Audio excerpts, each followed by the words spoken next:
Good evening, everyone. Nice to see you. Everybody here in the social hall at Beth Am, and those of you joining us on Zoom. I'm L.E.M. Binder, and I'm the chair of the LIZKOR committee. We are very excited to present tonight's stories to you. It will show us another vision of the impact of the Holocaust through these families' experiences. If you picture stones as they fall into a body of water, you are aware of the ripples they cause. That is why we have named this presentation Stones in the Pond. We know that each story tonight will teach us something new, and each will illustrate those ripples. Before we begin, I would like to thank the LIZKOR committee, especially Sue Siegel and Merle Kushner for their review of the original interviews, and Bill Rapkin for excellent editing. The work was quite hard, working from taking an hour interview down to 20 minutes. And the commitment that both Sue and Merle brought to this, plus Bill, of course, was hard work, and we're very grateful. We're also grateful to the students who conducted the interviews you're about to see. I would now like to call on the rabbi for a blessing and some comments. Thank you so much for coming. Thank you, Ellie, and thanks everybody for being here this evening. Thanks especially, I will say, to our teens who this has not been part of our course of study this year. We're kind of throwing our teens into this evening to learn some stories in our community, and we hope that it's going to be powerful as we know it will be. As Ellie said, right, there are ripples out from these stories, and we'll see them in the families that we hear from tonight, but we also hope that they'll ripple out into our community, into the next generation, which is our goal of LIZKOR, which is honoring our past for future generations. So I want to say a little bit about the outline for this evening. We're so grateful to have Inge Baye here with us, with her two daughters, Lisa and Deborah. We'll see Inge in just a moment in our first video interview that was conducted by our students in April of 2022. So none of our students now were part of those interviews. Is that correct? That's correct. So we'll see that's going to be Jordan Book and Jordan Spector who conducted those interviews. And after our first video, we'll have a few minutes of discussion at the table, just a few minutes. And then we'll watch our second video, which is going to be with Cantor Wolff, who's back there at the table. Hi, Cantor. And it was with his mother as well, Miriam Daniel, who, I see her there, with us on Zoom this evening. After the second video interview, we'll have a few minutes of discussion about that video and then some general discussion questions at the table, followed by some Q&A. If you have any questions for Inge or for Cantor Wolff and his mom Miriam, you'll be able to ask those, and then we'll wrap up by 8 p.m. So it's pretty ambitious for an hour-and-a-half program, but we know it's going to be a memorable evening. We have at the tables, there are pencils and little sheets that everybody can take. We'll ask our students for sure to put your name on the sheet because we'll reference these again later. There are also some definitions on the sheets that we think will be helpful as we watch these interviews, definitely for our teens and also maybe for our community as well. So you can take some notes on what you're hearing, questions that you have as you watch these videos. So Ellie said I was going to give a blessing. I bless us all tonight with open ears, open hearts, open minds as we bear witness to these important family stories in our community. We'll begin with Inge's video interview.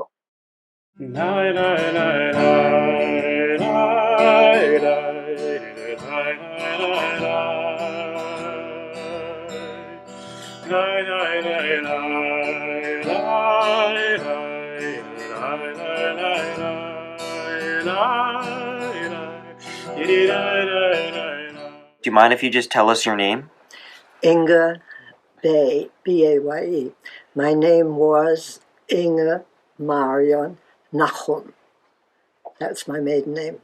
You know, I think when over the years, my children are all 60 or older, in their 60s. And I know, hard to believe. So do they, even their children, do they ask you themselves about it? Well, I think, you know, my mother might, but they spent a lot of time with my father and mother, and just being with them, you know, they probably know. It's interesting because kids nowadays are so young kids are more focused on technology and all that. I used to hear all kinds of stories from my grandparents. You know, they would tell me when they were kids and what they did and what happened, my mother. But nobody ever asked me. They didn't ask me. You were born right as the Great Depression was starting. How do you think that affected? Well, Germany already had a depression because they lost World War II, and they had to pay very big reparations. So people who had, say, stocks or money in other countries, I think that was confiscated. So there was a lot of, there was unemployment, and there was a shortage of housing, and I think for all Germans it was very tough, not just Jewish people. My father had a very large family, meaning his father was one of 10 children. So there were lots of cousins and aunts and uncles whom I don't remember. My mother had a brother who died of the flu or influenza when he was about 20. So she was an only child. And we actually shared housing with my mother's parents for many years. Would you be able to tell me more about Hitler and the Nazi Party and what your family thought about them at the time? Because there was a lot of propaganda, from what I understand, but that propaganda was against the Jewish people. So, well, I'll tell you, my father had a younger brother, this is his brother, Ernst. This is his brother. And he was obviously active in some very liberal circles. And he worked for some kind of a youth movement, and they made canned vegetables and things, you know, like Back to Nature kind of things, and everybody being equal. And when he was 31 years old, he was murdered for his political beliefs. So that was in 1936. So my parents were already well acquainted with what the Nazis were about and what they did. Yeah, that probably, I'm guessing your family was scared after that. That probably really made them realize what was. And my father had been a sort of an independent salesman or representative for various lines of merchandise. And a lot of his customers had been officials in the Department of Procurement for the city of Hamburg. And after these laws came in, even though they liked him, they would not purchase from him. So he lost, a livelihood. Yeah. So I think being a kid, I didn't really know too much of that. And also we had lived in a beautiful apartment with my parents, and other people wanted that apartment, so we had to move elsewhere. Oh, did people physically try to get their selves? Well, I mean, so they canceled our lease. Huh. Okay? Oh, because we were evicted. Oh. If you're just living in Germany, you had to have an identity card, and this is my mother's identity card, and mine without a picture. Can you see it? Yeah, I think the camera can get that. But look what it says on the other part. Oh, it says. That's a J. Yeah. What does the J stand for?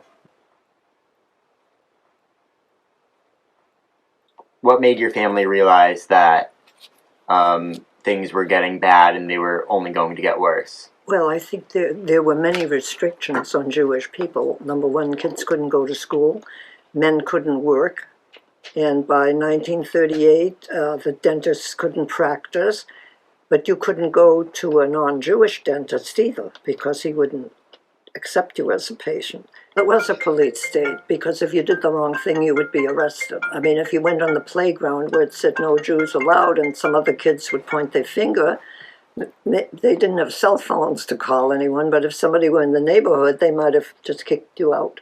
Mm-hmm. You couldn't go to the libraries, you couldn't go to public places, you couldn't go to the zoo anymore, you couldn't go to swimming pools, you couldn't do anything. Were you in Germany during Kristallnacht? Yeah, I was. And did that take place in Hamburg, too? It took place all over Germany. All over Germany. Yes. What were your emotions during that night? Well, I remember I was 9 years old, and my sister and my sister was 4, and you know how little kids make tents and play under a tent?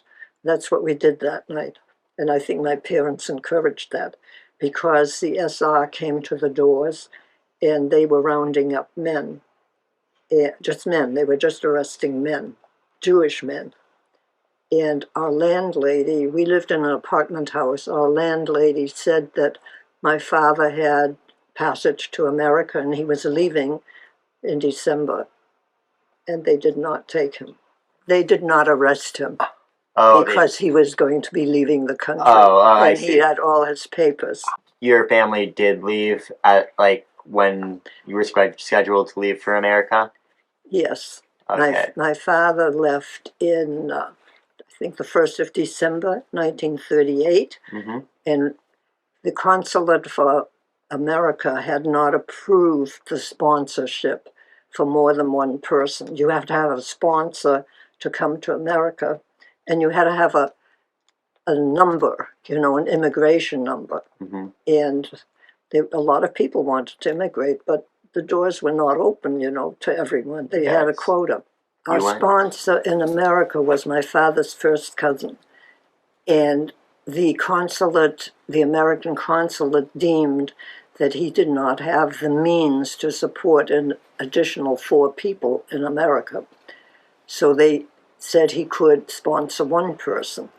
So my father departed, and my mother and her 2 little kids were left behind. And they had to find a new sponsor for us in America. And because my mother was born in Switzerland, she actually came under a Swiss quota. And I don't know if that helped or not.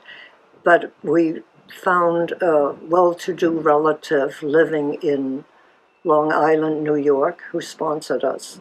And we departed Germany in April. What year? April 1939, and my father had left in 1938. So I think that was probably quite stressful. Yeah, I remember hearing about FDR turning away a lot of Jews that wanted to... Well, they turned away a ship that came with refugees. Mm-hmm. Yes. They did not take refugees. I don't know how my mother felt leaving her parents, who were elderly, or how my father felt leaving his parents. Were they left in Germany? Yes. They did not survive. My grandparents, three of them were murdered in the camps. Okay. My mother's father died in Germany before they deported the people to the camps. The entire experience from starting at Germany and then going to America, did you understand fully what was happening, or were you a little bit confused because you were at such a young age? No, I knew what was happening. You were. We were going to see our father. Yeah. Yes. And were you excited to do that? Yes, we were excited. And our journey was such. We took a train from Germany to Holland. And from Holland, we went to a small town in the Netherlands. And we had to board our ship on the ocean. So they took a tender out, and I remember being lifted up over the open ocean into the ship. This is my passport. In order to come to another country, you just like if you travel Yeah. to Europe, you need a passport. So this is the passport, and it's made out to my mother.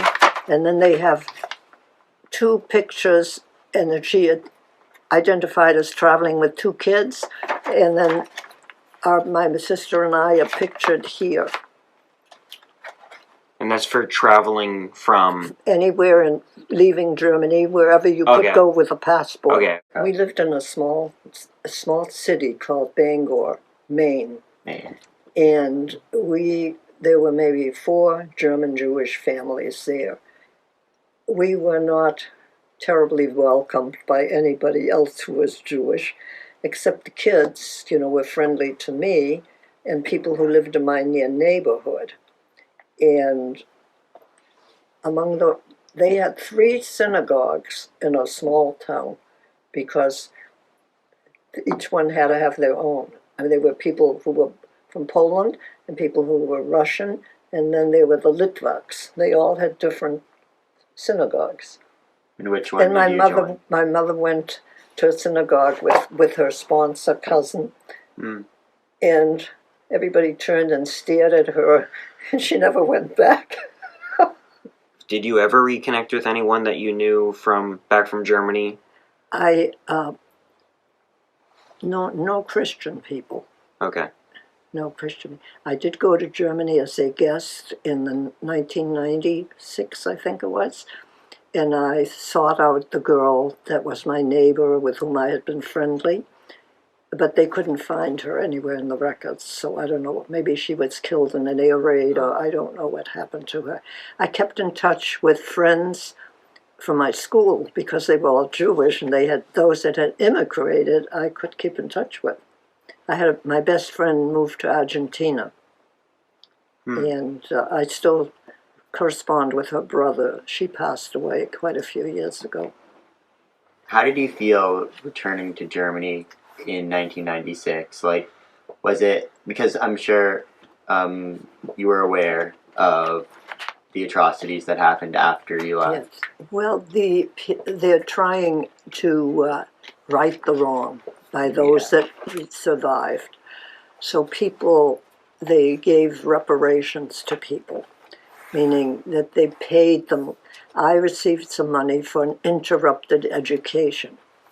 My father put in claims, and he ultimately got a pension. And as the dollar, as the German mark increased in value, his pension increased, and for loss of life, loss of his parents, loss of his jobs, loss of his welfare. And if you had Social Security there, and you had the proof of the papers with you, you could put in a claim for that. And my uncle, they claimed he hung himself, that it was suicide, but it was not. And now his grave he's buried in the Jewish part of his cemetery in Germany, and his grave is constantly taken care of and has flowers on it, put there by the German government. But does that help? Isn't that ironic? Yeah. Yeah, that is. But at least they've recognized their evils. Mm-hmm. I noticed that you have a book right there. Could you tell me more about that? This book here? Yeah. This says, these are all the Jewish people who were sacrificed, and Opfer means a sacrifice, by the government when it was National Socialism. And this is a memorial book. It lists every single person who died. It gives their date of birth, their date of death, where they were born, and where they died. Or if they don't know exactly when they died, when they were deported. So you could look up your family name and see if there's anybody there. Wow. You And found are those bookmarks some of your Those are personal? all the people I knew, and I had a lot of. This was my class, so I went to the Jewish girls' school. I just got to show you this picture. this woman wrote about her own experiences, and she had a sister who married a non-Jew. And this little girl here, this is how kids went the first day of school, or they were treated at home to wow. this was very traditional. I never had that because that was when my uncle died, or when he was murdered, and they were too busy with funerals and everything, so I never had that. But this girl here is right here, and this is she. You knew her? And her name was Rita Miller.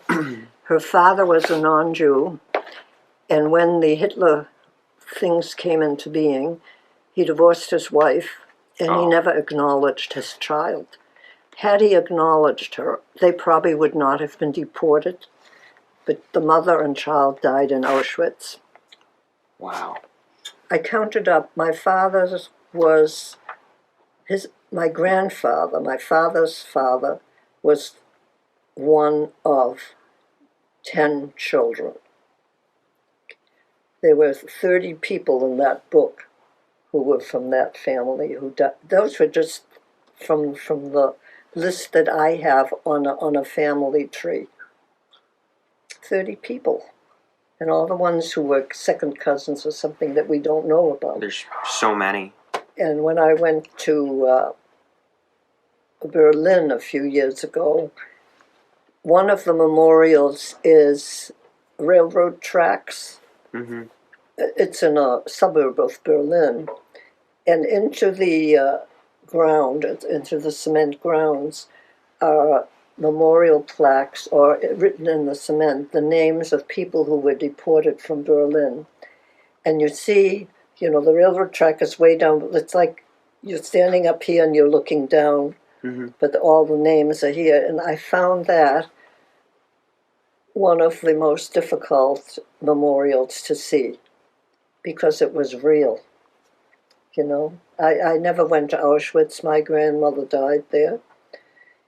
And my father's parents were at a different camp.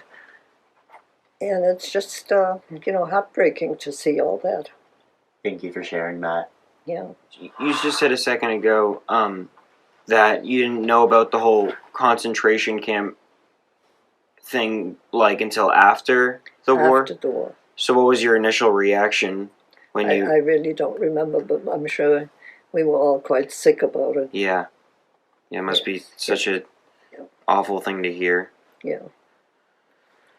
I would tell you, my father went to some meeting at a Jewish community center in Bangor where they had a program on that a few years after the war.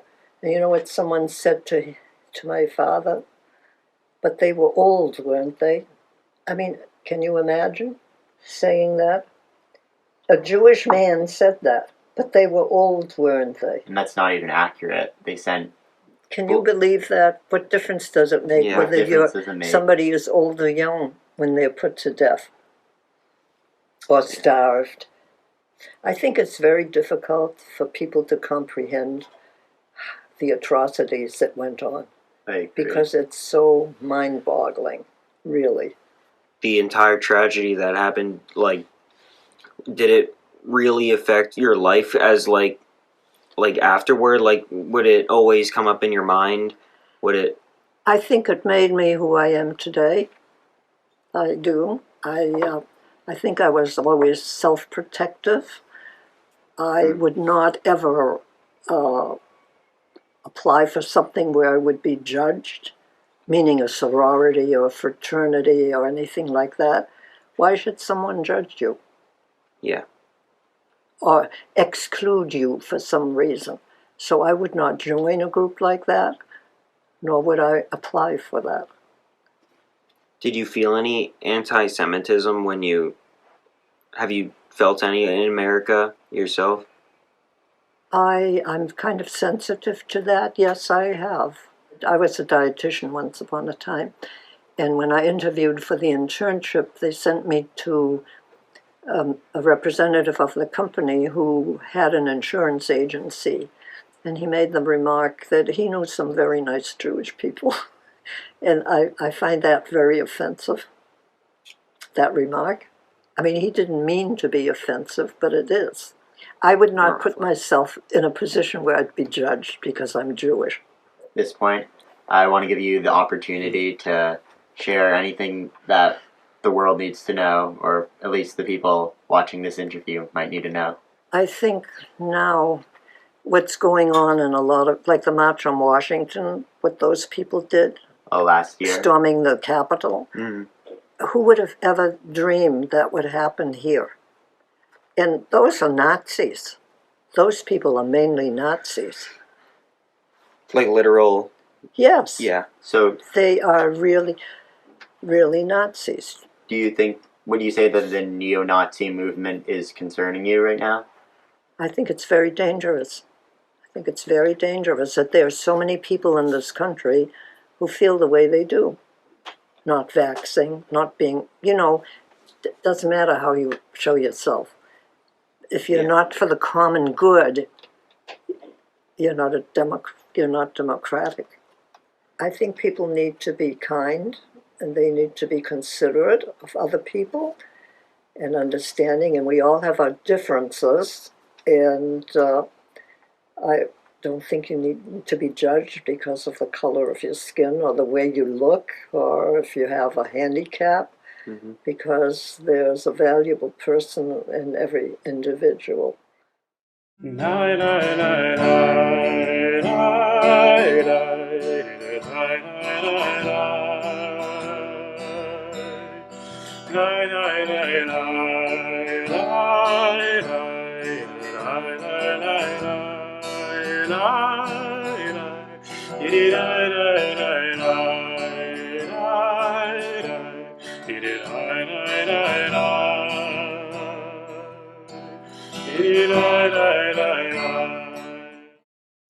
Thank you, of course, to Inge, and we'll have a chance later in the evening to ask some questions as well. But we're going to take a few minutes just at the tables to reflect a little bit about what you've just heard. If you want to do just a what we would call a whip around, that everybody shares something that stood out to you from this video, something you're left thinking about after watching this interview with Inge. So we'll do that at the tables.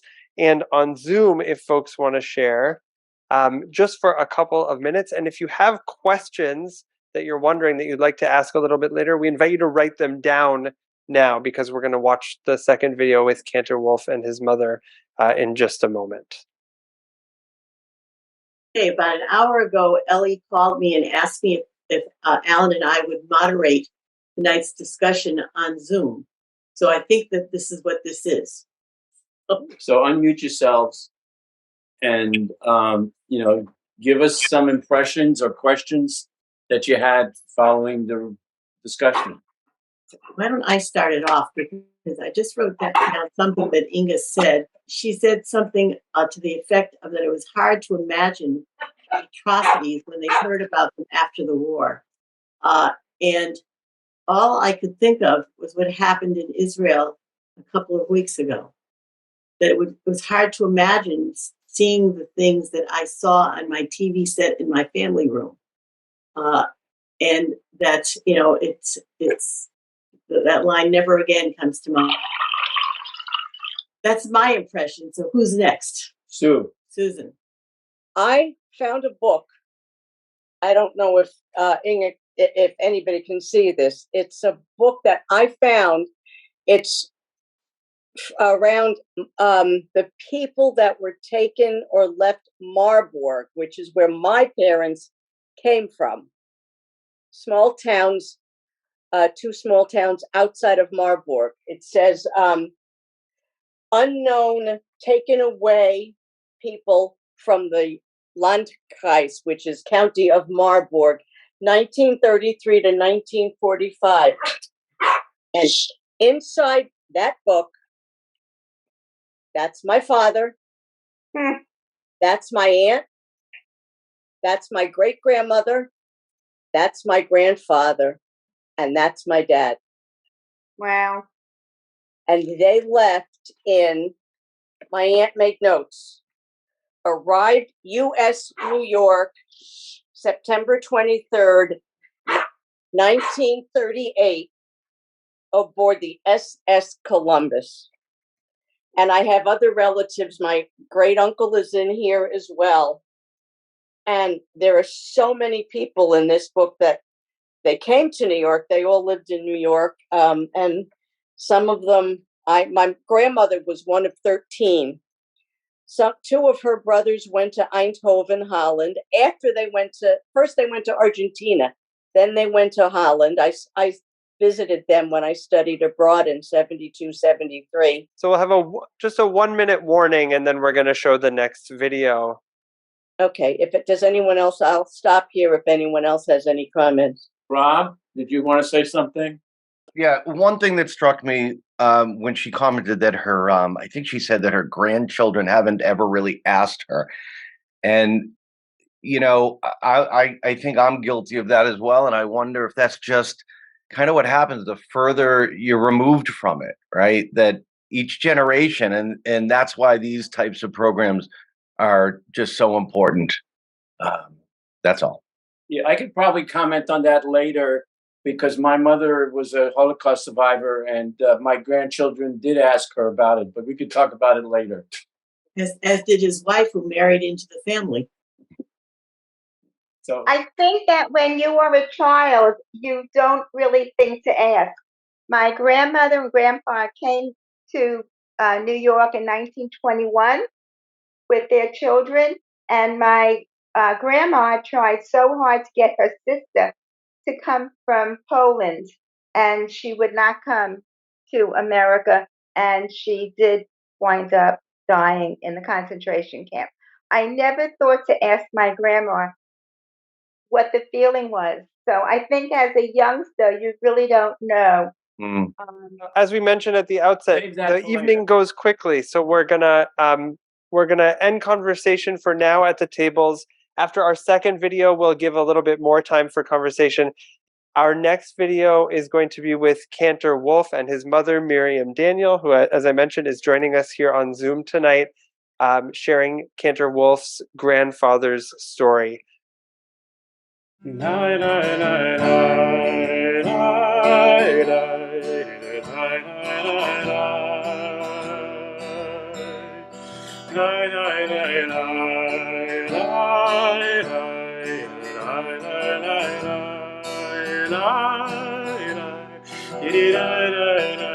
What is your name?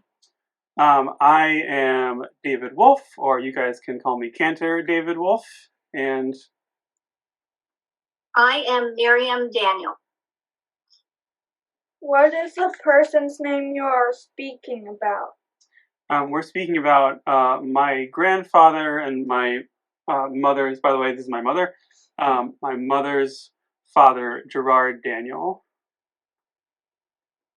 What do you do for work? I am a cantor. I also run the lower religious school at Temple Beth Am. Go ahead, Mom.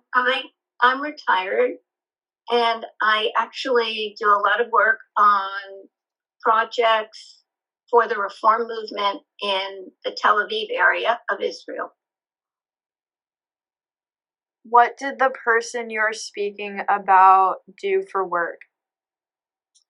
He did all kinds of stuff for work. He was a businessman. Not surprisingly, he was an importer. So he was using his expertise of being not a native-born American, right? But knowing the rest of the world quite well and knowing how to work with other cultures. And he was producing goods in Germany, Japan, China, and importing that to the United States. Do you know when the person who you're speaking about was born? June 6, 1916. My grandfather, Gerard Daniel, he grew up in Hamburg, Germany, which was this very big city. It was like the banking hub of Germany. And his father, Max Daniel, was a banker, and his mother, Wally Daniel, they had a very nice life. He did not really like talking about anti-Semitism that he saw growing up. Like I have a feeling that there was a lot of stuff that happened to him that was bad, and where he was a Jewish person and things were harder because he was Jewish, that he never told us. Like, because I don't have that, right? I don't have that many things that I know from him about, how things were hard. He lived in a very Jewish life. Right. They went to synagogue. Remember, they're Orthodox. Every weekend, Shabbat, Friday, Saturday. He went to a school that was only Jewish kids. He lived in a neighborhood that was a Jewish neighborhood. I don't think that he was encountering that much anti-Semitism. His father, though, was encountering it, because his father was a stockbroker, and I don't know, I have to see what year, but his father was no longer permitted to run his business as a stock trader because he was Jewish. And he had to literally transfer his business to a non-Jew in order to continue to do business.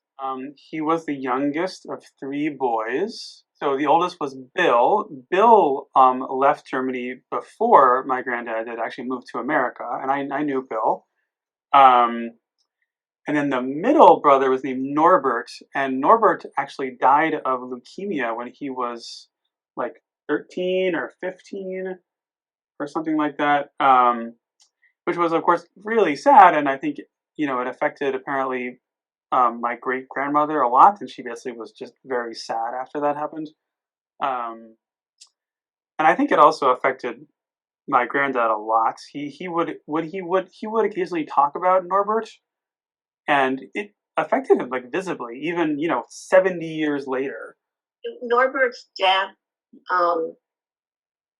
which was, I think, about 2 years before my father graduated from high school, when he left Germany, was really the precipitating factor for his parents to not struggle against the Nazis, to not have the energy to move to a new country. They were just devastated by their son's death. So my great-grandfather, he wanted my grandfather to become a banker, and he wanted him to stay in Germany.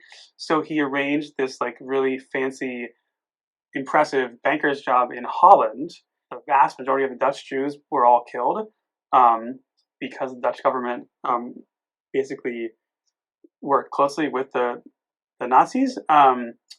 So had he taken this job in Holland, he would definitely not have survived. But he didn't want to be a banker, right? He wanted to live in Israel and like move with his friends, be part of the youth movement, and be a Zionist. And so I was talking to my mom about this a few days ago. It's actually kind of amazing that, in part he survived and left not because he was so convinced that it was dangerous, but because he just wanted to be in Israel. And he became very involved with this group of young people that were interested and were arguing that the Jews from all over the world should travel to Israel. At that point, Israel was not a Jewish country, and it wasn't Israel, it was Palestine. And I think that had a big impact on him. Yeah, and so one thing he told us about is that his father really did not like that he wanted to move to Israel, because he became like an ardent Zionist. My grandfather did as a teenager, young person, but his father didn't believe in that. His father thought that the Jewish people should stay in Germany, right? Because that's where they'd been for many hundreds of years. And apparently, a lot of his friends left earlier than he did. So he left in 1936.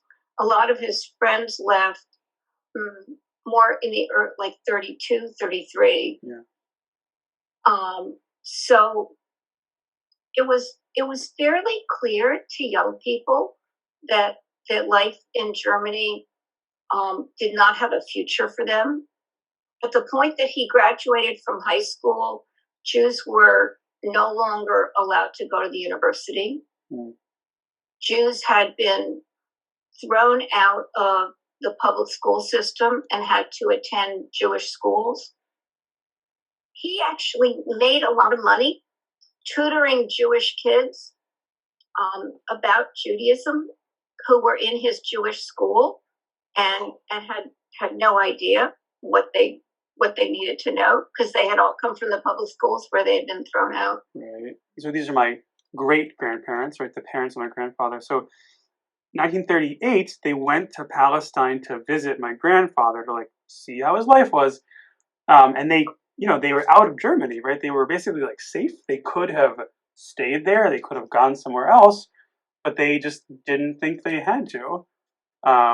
They thought they would be safe in Germany. So they went back to Hamburg. About 6 months before they were deported to Lodz, they realized that they really needed to leave Germany. And they contacted my father's brother, Bill, who lived in the United States. And he was trying to get them a visa to enter Cuba. And he succeeded in getting a visa to enter Cuba, but he was not able to get an exit visa from Germany at that time. In 1941, they are deported by the Germans from Hamburg. They're put on a bus. They're sent to a town in Poland called, it's pronounced Łódź. It's actually spelled Lodg, so it sounds like Lodge. And essentially, they pretty much starved to death. They had no money, and they became ill. And what the Germans had done in 41 was they had deported all of the Jews from Hamburg. And my father's parents never believed that the Nazis would really damage the Jews. They just thought their business life would be constricted. They would be a little limited in what they could do, but they had no idea. What's hard to take in is that my father leaves Germany in 1936. So 5 years later is when his parents were basically deported and murdered. And in 1936, when he left, it wasn't that clear that it was so dangerous to stay in Germany. I also think it's worth noting that this is pre-state Israel. So it was it was a very strange, confusing time to be living there, right? The British were in charge, but there was basically terrorism going on. There were people. It was it was not yet Israel, and I think it was kind of a land of opportunity to some degree, right? It was people were moving there from Europe, and I think it was a very exciting place to be. All of his friends that were in Israel were Germans, I think, by and large, right, who had left Germany because people who were his age understood that remaining in Germany was probably going to be a death sentence. And so it was a very young, carefree population. And they didn't really know what was going on in Germany. Right. It wasn't very public for a long time. Right. And and what I've learned from actually other testimony as part of the LIZKOR project is that people in Europe did start to know what was going on, right? They would hear things like, oh, these folks are gone, never going to come back, and they're going to be killed. And I think at first people didn't believe it, but then they did. But I don't know how much of that news was going to Palestine. Probably less than was coming. Less. Yeah. And wasn't necessarily credible. I don't think either. Right. Well, and if you're living in Palestine and you hear that people are being killed en masse in Europe, it's hard to believe. Right? He actually had an incredibly good time, carefree. lots of friends and fun, living in Tel Aviv, Israel, from about 1936 to maybe 49. So that was actually, a great time in his life. And then he came to the United States, and he needed to create something. He was very ambitious. Yeah. And he was a great salesman. He loved selling his products.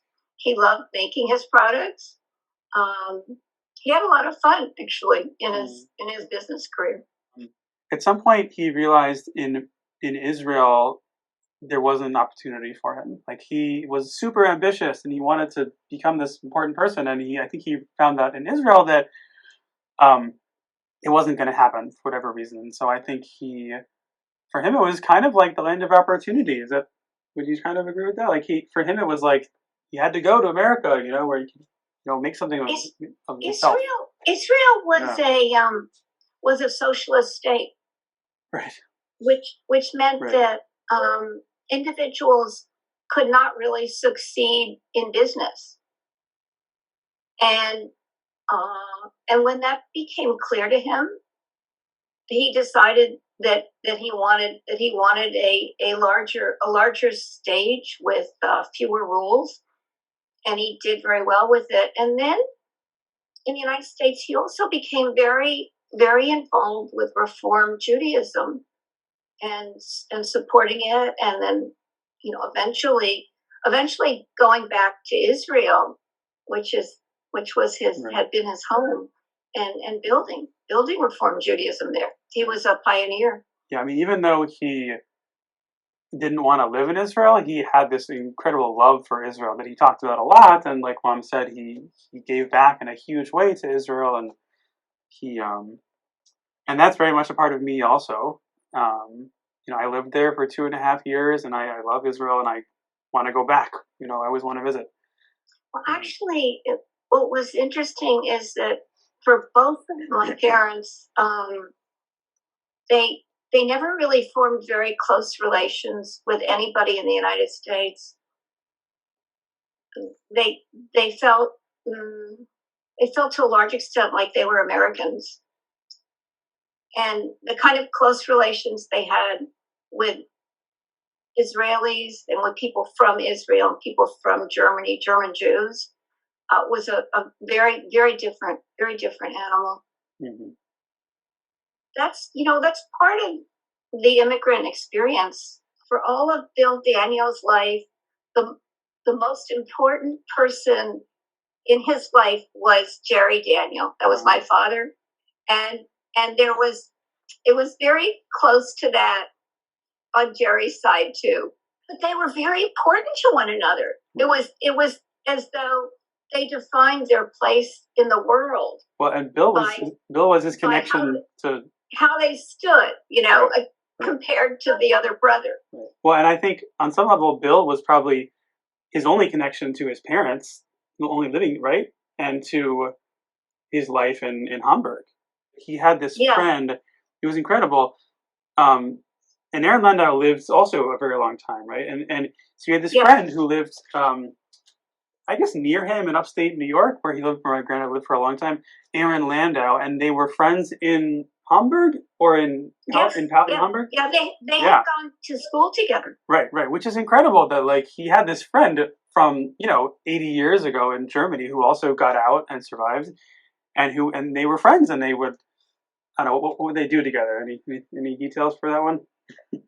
Oh, sure. They would come over every Sunday, and they would swim in the pool. Oh, okay, and they would have lunch. Yeah. Yeah, so I guess he did have these connections to his life in Germany. Oh yeah. Even though he probably didn't want to talk about the death of everybody else, right, who wasn't in America. He didn't talk about what the Nazis did to the Jews, and he didn't talk about the death of his parents. I think it was very painful for him. Yeah. And he didn't want to share it. How did it affect Cantor Wolff's grandparents that his parents didn't leave Germany? I mean, I think it was really painful for him. We interviewed him in his late 80s, maybe in his 90s, when he was still quite lucid and cogent. We interviewed him and asked him all these questions. Cantor actually interviewed him. I did interview him. forgot Yeah, that. it was a really amazing Right. experience. But before I interviewed him and sat him down and asked him these questions, he did not talk about this stuff freely. You'd have to make him talk about it. Yeah. I think it was really painful still, and so he didn't really like to talk about it. I will say when I interviewed him, and it was hard for him. He was choked up. He had a hard time talking about it. I had to ask him very direct questions. I think one of the things he experienced was a lot of guilt Mm. that he wasn't able to save his parents. In reality, he did try to save them. He tried to convince them to stay in Israel when they came to visit him. That's right. And I think largely because of Norbert's death, they just couldn't move themselves from where they were.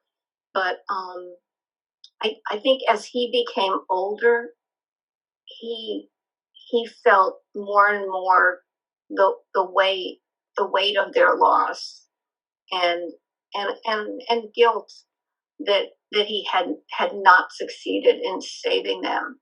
He died in 2018. Right. Yeah, so he died in 2018, which is of course pretty recently. I think he was actually 102. Oh, yeah, which is amazing, right? Yeah. Wow. Yeah, and he was until he was 100, he was with it, and he would have great conversations, and which was incredible for us for me to meet with my grandfather until he was 100 and have him be so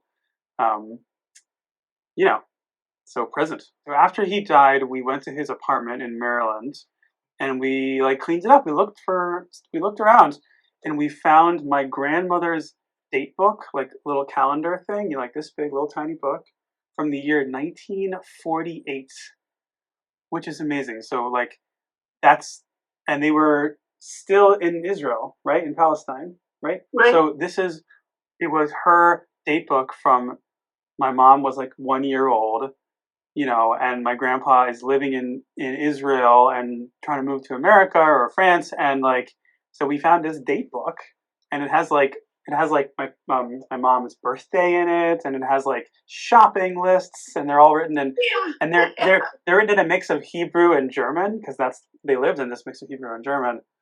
Some other stuff too. Actually, this is a funny story. I have a shirt of his that fits me really well, and I wear this shirt. This is a real story. It's a polka dot button down. This? It's a beautiful shirt.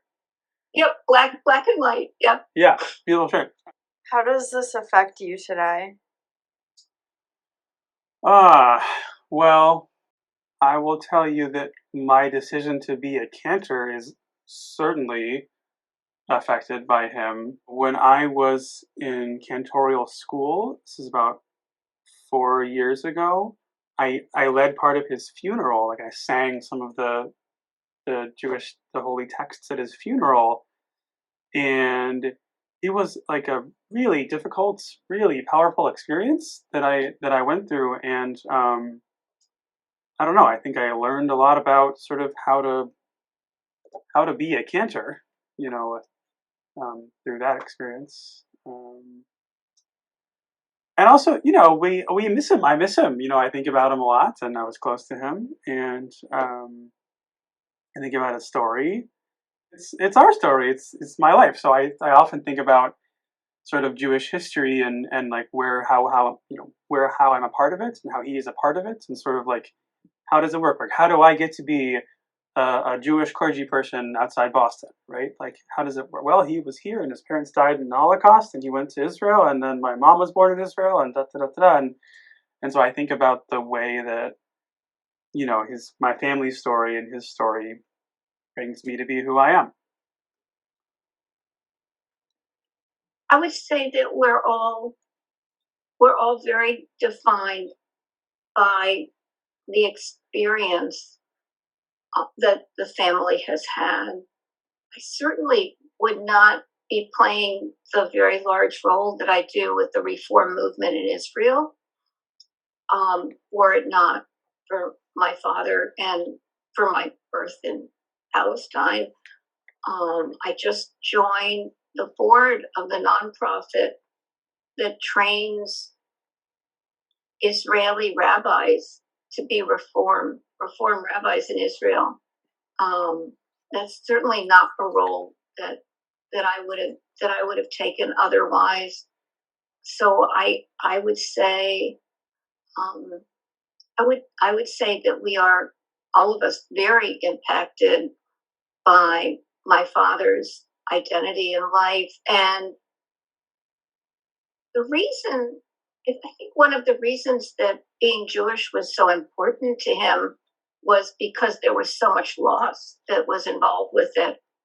And that loss makes you want to go forward and be very public and carry forward your identity and have your children and your children's children carry forward your identity.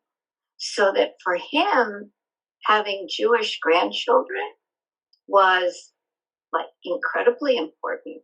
Can you maybe tell us about the book that he wrote? Yeah.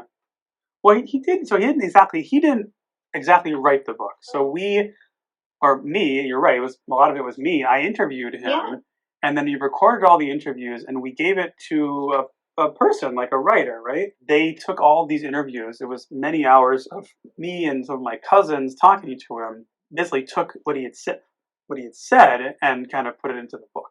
I love the book. I love the pictures in the book, and I just read it for fun sometimes because it, reminds me of all these things about him. Yeah. I know. I was just looking at the pictures of me as a 3-year-old crossing to the United States on a boat. Amazing.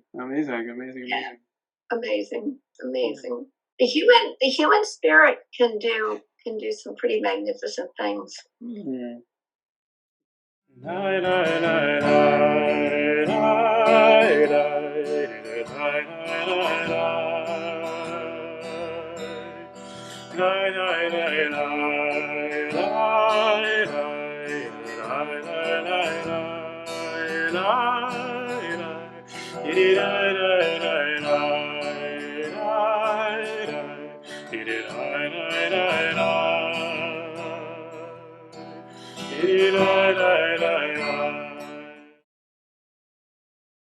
All right.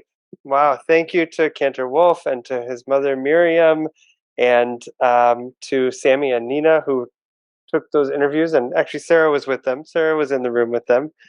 So we're going to take a little bit of time now. It's about 7:35, and we're going to conclude at 8 p.m. But we're going to start with some discussion at the table. You can start with your own.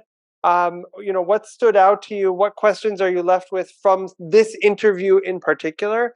And then you'll find on the back of the sheets that were at your table just 3 discussion questions that you can start discussing at your table.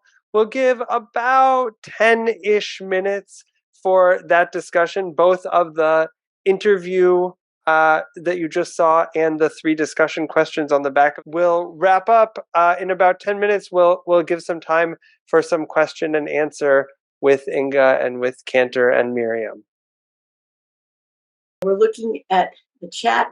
Question 1, what were some similarities and differences between the 2 family narratives shared tonight? Question 2, how did the family experiences shared tonight affect future generations of family members? What ways did these stones in the pond have a ripple effect for the future? Question 3, finally, is what lessons will you take with you from the stories shared tonight? And who would like to start? So let me start by just finishing the story during the first intermission, talking about the fact that we didn't speak about the Holocaust at my house. My parents, because it was so painful, we didn't bring it up. And only my grandchildren or outsiders brought it up. And then that's when we listened to the stories. And in fact, the LIZKOR segment on my mother was a result of her volunteering for the Spielberg Shoah speeches that they collected. And her testimonial there was what we used in our presentation. So, because we learned about it from that, not from her. Yeah, we learned more about it from that than from her, because she seldom talked about it or wanted to have anything to say or do about it. But it was there. It was there. So it was something that, the memories were terrible. In fact, little things like, she never bought any dresses or any clothing in green because her prison garb was all in green. Or another, when we bought bunk beds for our kids, she was very upset because it reminded her of the bunk beds in the concentration camp. Yeah. So, and we asked her whether you want to go back to Poland to see where you live. Said, absolutely not. They're anti-Semitic. They hated us. They didn't want us, not just the Nazis. And I never want to go back. So there were lots of bad memories, and we weren't not encouraged to bring them up. So I'll stop with that. We'd like to jump in and answer some of the questions and talk about their experiences. Susan? I think a lot of what Miriam had said about not wanting to talk about what went on, my aunt, who was 5 years old when they came over, had survivor's guilt till the day she died. And I think that was also part of it. It was very prevalent in my family. Or when my daughter turned 15 and my mother-in-law turned to me out of the blue and said, she's the same age I was when they took me. If that doesn't give you a chill, I don't know what does. I'll tell you another one. My daughter, same daughter, she's now much older, was just asked by our Jewish cousins in Budapest, Hungary, if she would sponsor my cousin Gabor, who's probably about 30, to come to the United States and get a green card. And she said she would. So wow, the problem doesn't go away. George, maybe you can fill in more about Budapest. My cousins are also saying that it isn't good to be Jewish in Hungary right now. And as a result, they rarely leave the city limits of Budapest because outside of the city is much more dangerous. Miriam, so the memories were wonderful. You're fortunate to have all that you do from that generation. Another thing that occurs to me while you're all getting your thoughts together is that my in-laws' friends in the United States were all from Poland, from the same village that they lived in. And there is a big section of one of the Jewish cemeteries out on Long Island that is memorial to the survivors of Radom, Poland. And they had what they called the society, and they stuck together through all those years to make sure that they would have a place to be buried together. Yeah. When I studied in Heidelberg for a year, and it was right after the Munich soccer team massacre in September 72. And my grandmother had just died in the spring, 2-3 months before that. And people wanted to know why I wanted to go back with everything that had happened. And I said, it's like now, I can't erase my heritage. I wanted to see the country of my heritage. I studied German in college because it came easy to me. And I went to visit relatives that I had never met before. My parents came over during our Christmas, New Year's break. We went to see the towns that they were born in, which was the highlight of my stay there for the 10 months. I visited 2 uncles in Eindhoven, Holland. I visited an uncle in Strasbourg, France. And I never ever experienced any anti-Semitism myself, but I wouldn't have given that up for anything. Because again, I felt that I needed to do that. Because those were my roots. Well, yeah, what makes me think about what happens, the stones in the pond. what happens in succeeding generations. My kids were very aware of their grandmother's life experience. Yep. So we'll give about just a minute and a half more for discussion, and then we'll have some question and answer. So if you have any questions, you can get those ready. Do the grandchildren have the same connection? I don't know, even though they knew her.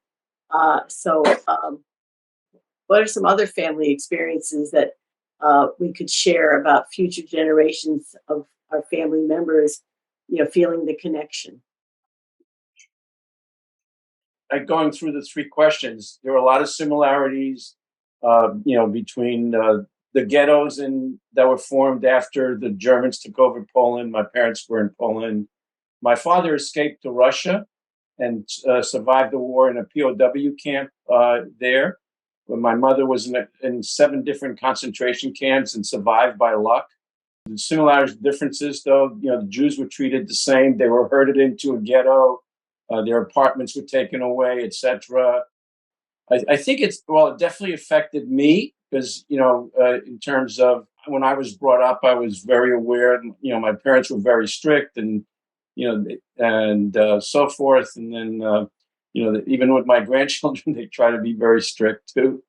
And then, it was always don't upset Paula. Yeah, it was, And the reason in the background was, it's because of the holiday. All right. So we'll move now into some questions and answers. If you have a question for Inge or for Cantor or Cantor's mother, Miriam Daniel, who's here with us, we'll ask you to raise your hand. Ellie will bring over the microphone and we'll ask you to stand where you are so that we can bring you the microphone and we can see you. The green light? And if you're on Zoom, you can put your question into the chat if you'd like, or use the raise hand button if you'd like to ask your question out loud. Hello. My question is for you, Inge. I might have missed it because I was so entranced by your story, but I wanted to know what brought your family to Maine. Did you say it was a cousin? Okay. And I also was wondering, why weren't the other Jews welcoming to your family? You said there were 4.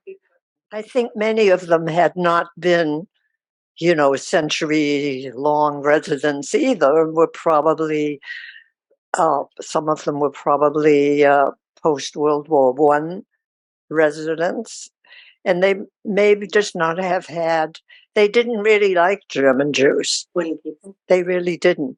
And I'll tell you, many people immigrated through the port of Hamburg.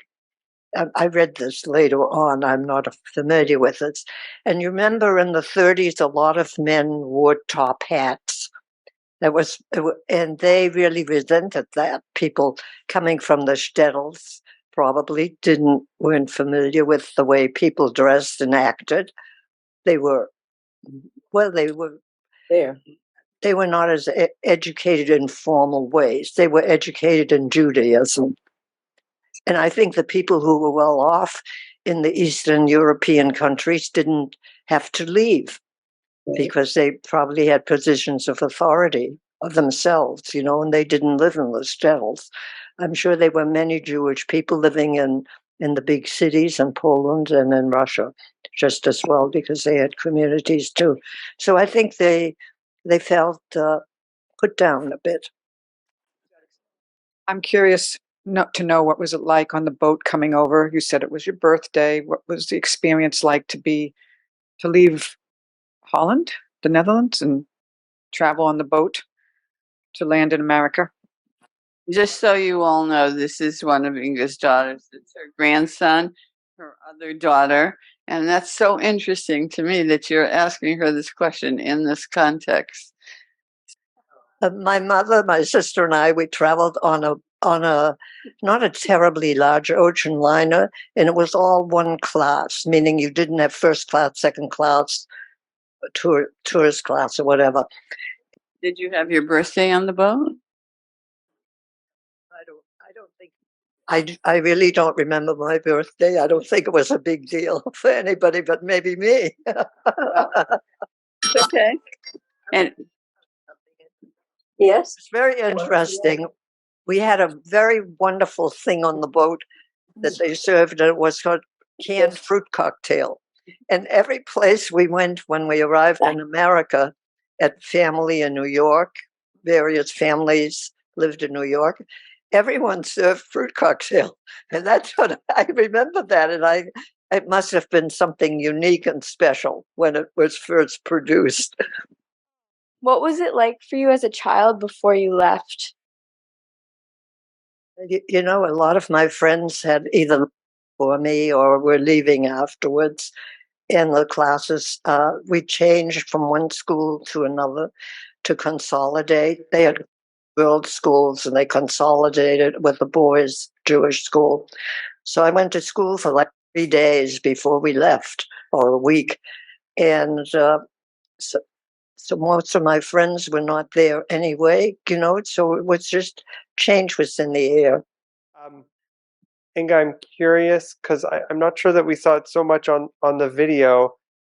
If you could share a little bit about how your experience in Hamburg and even in Bangor with the Jewish community has affected your own Jewish identity and feeling of belonging within the Jewish community. Well, I don't know. I mean, it's just who I am. I'm not super religious or attend all your services, but I'm Jewish. That's just it. And I have great loyalty to various causes and to my hometown, Bangor. And I don't really have that much feeling about Hamburg, whereas my mother really desperately wanted to go back as a guest, but my father would never have gone. And then she never did go back. And it was, yeah, she was very thrilled when Deborah and I went to Hamburg as guests in 1996. And but I didn't have the memories that she would have had. You know, I was a kid. I knew my way to school, and that was about it because you couldn't go anywhere. And there was a little park in our neighborhood where we lived that was still there. And I couldn't believe how small it was because childish memories, you know, things are different than reality. But at that little park there was a sign, Jews and dogs not allowed, when I was a kid, and we couldn't go there anymore.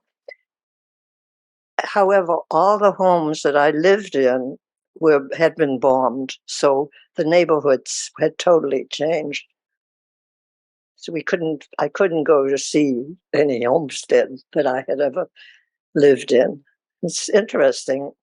There were about when I was a baby, we lived in a house that I don't remember, but the subsequent apartment buildings were all bombed and gone. Cantor, can I ask you a question? Yes. Talk to us a little bit about your grandfather and his influence on your singing, which I know because I read your book. I do have a copy of this book that I can leave out. Folks can read it at a later date. It has a lot of pictures and it's a lovely little book. But my grandfather was a great lover of music and loved opera in particular. So he and I actually many times went to the opera together, just the two of us. And we had this connection over music. And he, when I decided to become a cantor, he was very excited.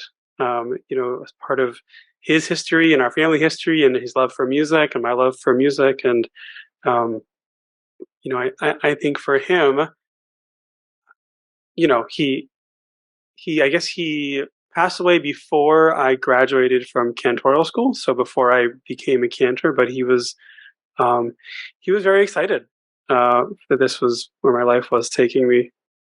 Thank you. Yeah. Other questions, thoughts, ideas? At our table, because I'm sort of chatty, I asked our teens if because of Thanksgiving holiday coming up, to challenge our teens to talk with their grandparents, aunts, uncles that perhaps were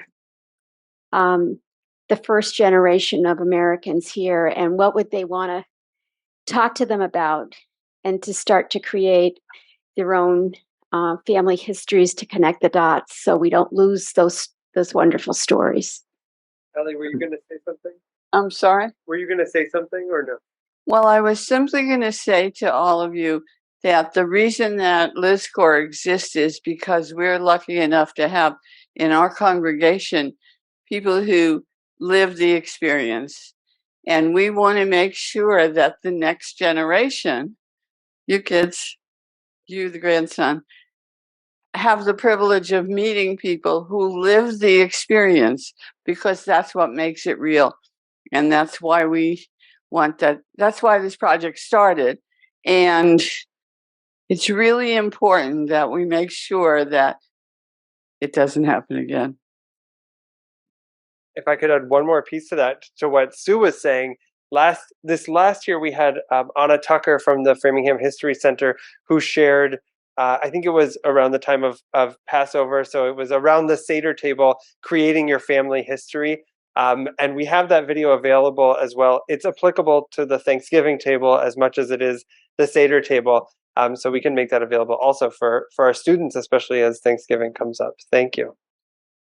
I wanted to thank the synagogue. I want to thank Beth Am, and I want to thank all of you for keeping these memories alive. Thank you for joining us. It's been our pleasure.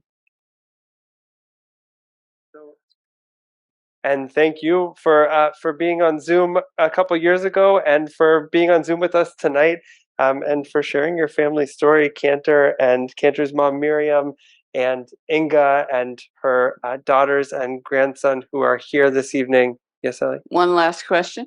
Oh, one last question, and then we'll wrap up. Yeah. Hi, Inge.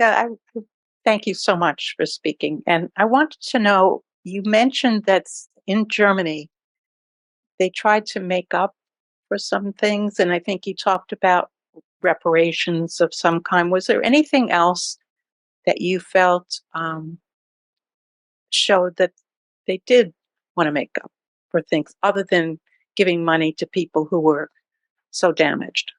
It's interesting that some relatives, like second cousins, have moved back to Germany because they have a lot of good social programs, because education is less expensive, and the life is maybe different than in America, but maybe simpler. And so it's hard to know why some people are attracted back. And maybe they never experienced I mean, the girls who are, they're daughters of a second cousin. Now this second cousin of mine, her father had a big import-export business in Hamburg, and he had a partner in America, and he came to America, and he had a very high income, and they lived pretty well.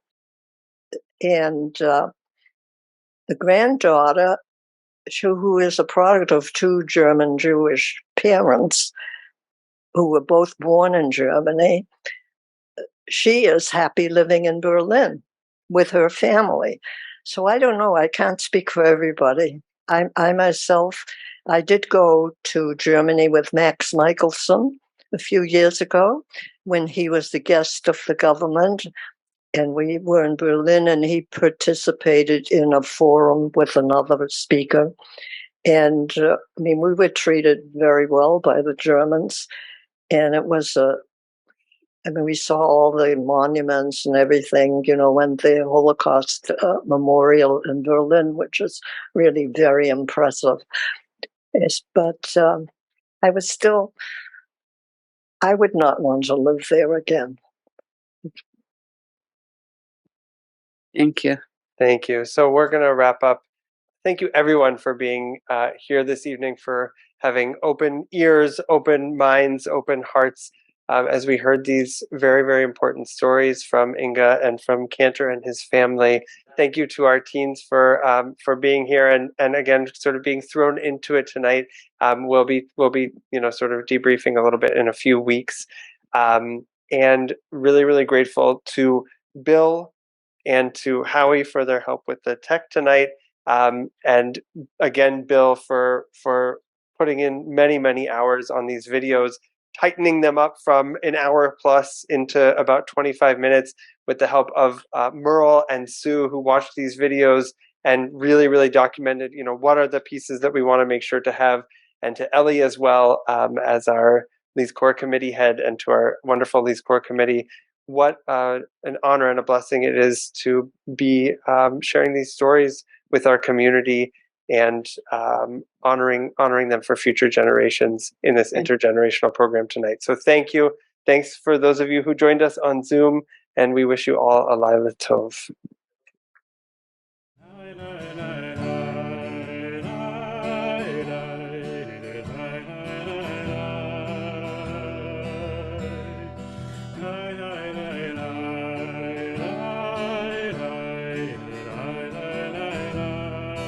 La